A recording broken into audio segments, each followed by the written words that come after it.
So she says, why is it so easy to manifest unconsciously these little things, but consciously it's a lot harder? I've seen myself manifesting things unconsciously. So when it comes to manifesting bigger or smaller things, it's all about our perception. We have been brought up to think that manifesting $1 million is so much harder than to manifest a cup of coffee.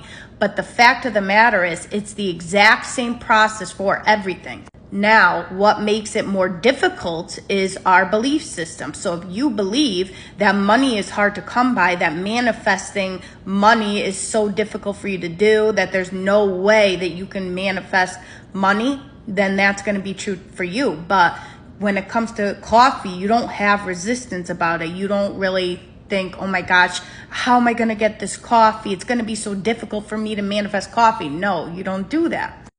It's just the resistance in your belief system that you hold towards these things that make it seem that they're more difficult for you.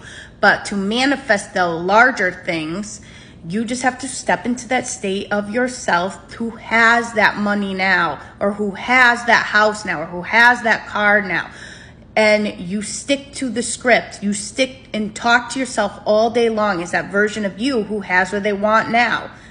This is why working on your self-concept is so important. So that way you can realize the power that you hold, that you are the creator of your reality, and you can be, do, or have anything that you desire. So let go of that old story that things are difficult for you to manifest, because if you continue on with that story of, no, this is difficult for you to manifest and there's no way I can have it, then that will be true for you. No, in your reality, you can manifest everything that you desire easily and effortlessly, and you can have exactly what you want.